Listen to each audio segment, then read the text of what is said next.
Every human being alive today carries roughly the same number of hair follicles across the scalp, somewhere around 100,000 of them.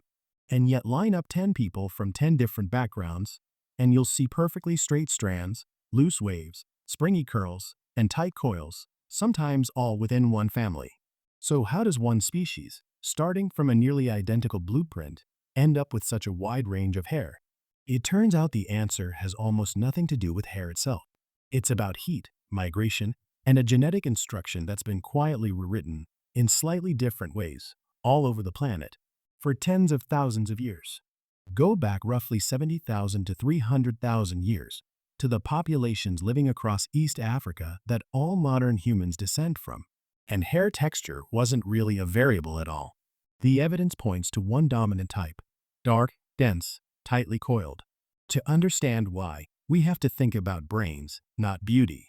The human brain runs hot, and it's unusually sensitive to overheating.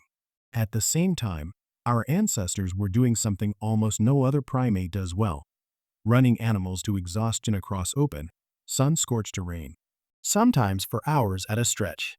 That combination, a heat-sensitive brain sitting directly under a relentless equatorial sun, attached to a body working hard enough to cook itself, is a genuinely dangerous problem. Humans solved most of it by becoming extraordinary sweaters. But the scalp, sitting directly above the brain and facing the sun almost all day, needed its own separate answer. For a long time, the leading guess was that tightly curled hair simply shaded the head, like a built-in hat.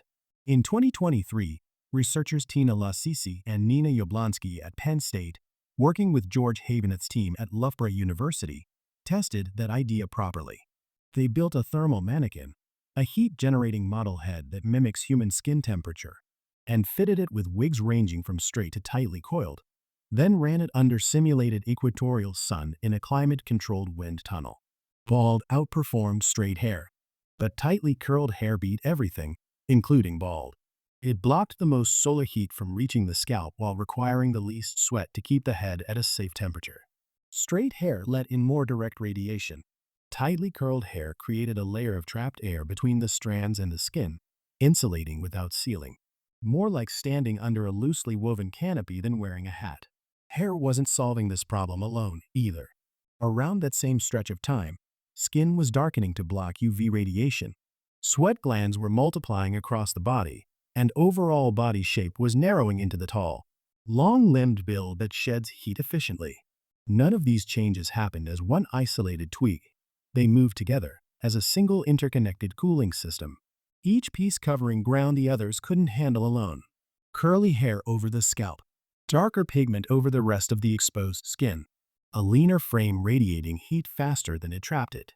By the time modern humans were firmly established across East Africa, the entire body had been quietly re-engineered around one problem: surviving serious heat without cooking the brain that made everything else about being human possible. That's the setting our species spent hundreds of thousands of years adapted to. Then, starting somewhere around 70,000 years ago, groups of humans began leaving that setting behind.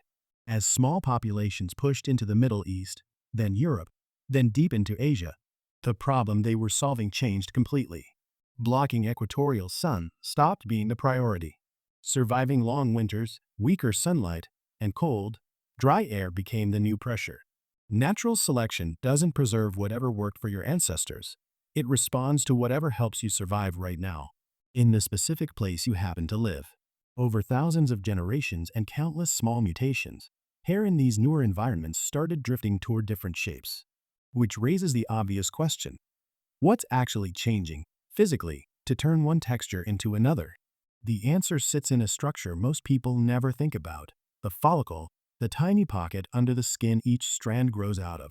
Research on hair biology, including a widely cited 2017 review by dermatologist Bethany Westgate and colleagues, traces curl pattern back largely to the shape of that follicle. A nearly circular follicle produces a strand with a round cross-section, which tends to grow straight. A curved or asymmetrical follicle forces the growing strand into a flatter, oval cross-section instead. And an uneven cross-section like that pushes the strand to bend unevenly on its way out, landing anywhere from a loose wave to a tight coil depending on just how lopsided the follicle is. Nothing about the strand itself is making that decision. The bend gets built in underground, before a single millimeter of it ever pushes through the skin. None of that happens because of one gene flipping a switch.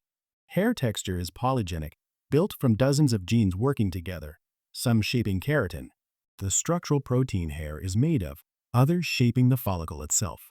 One of the best studied examples goes by the name Eder.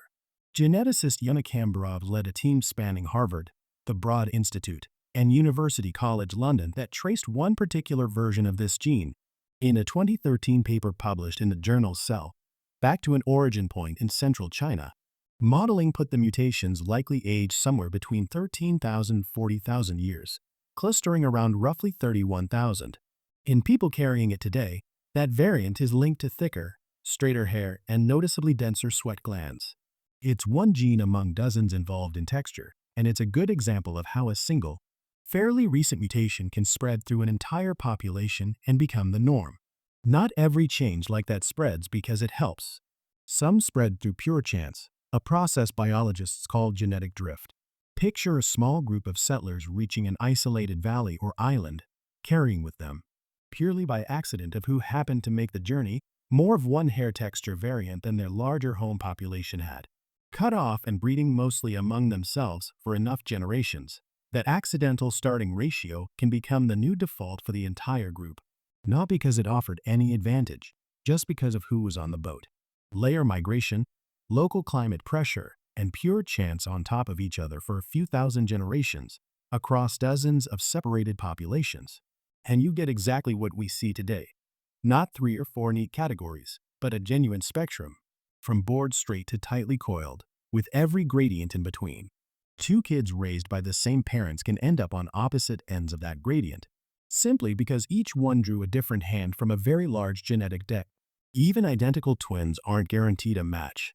Sharing almost all the same DNA still leaves room for small, random differences in how the follicles finish forming before birth. And those tiny developmental quirks are enough to bend one twin's curl pattern away from the others. The genes aren't even the whole story day to day. Hormonal shifts during puberty or pregnancy can change texture without touching a single strand of DNA. So can humidity, curls swelling looser in moist air, tightening in dry air, and so can age, as follicles slowly lose efficiency over the decades. The underlying genetic instructions stay fixed. The way the body executes them keeps shifting throughout a lifetime. What's worth sitting with is what all of this isn't. Straight hair isn't a more evolved version of curly hair. Curly hair isn't a more primitive version of straight. Both are parallel answers our one species arrived at, worked out separately, in different corners of the planet, to different problems, at different points across the last several 100,000 years. And the story hasn't finished. For most of human history, populations carrying different textures rarely crossed paths. Oceans, mountain ranges, and sheer distance kept those genetic lines mostly separate for thousands of years at a stretch. That isn't true anymore. People move, marry, and raise children across continents more freely than at any other point in our history. And every mixed lineage recombines follicle shapes and keratin genes that spent tens of thousands of years evolving apart from each other. Nobody can say exactly what that produces a few hundred generations from now, only that the range of human hair texture, already wider than most people realize, probably isn't finished expanding. Meanwhile, we've also started overriding the whole system on purpose, straightening what genetics made curly, perming what genetics made straight, undoing the outcome of a 70,000-year-old adaptation in a single afternoon at a salon. Evolution built the biology. What we do with it from here is entirely up to us. Every strand growing out of your head right now is carrying a small, physical record of that journey, of ancestors who needed shade from an equatorial sun, and of their descendants who, generations later and thousands of miles away, needed something else entirely. Different problem, different follicle, same species, still adapting, one strand at a time.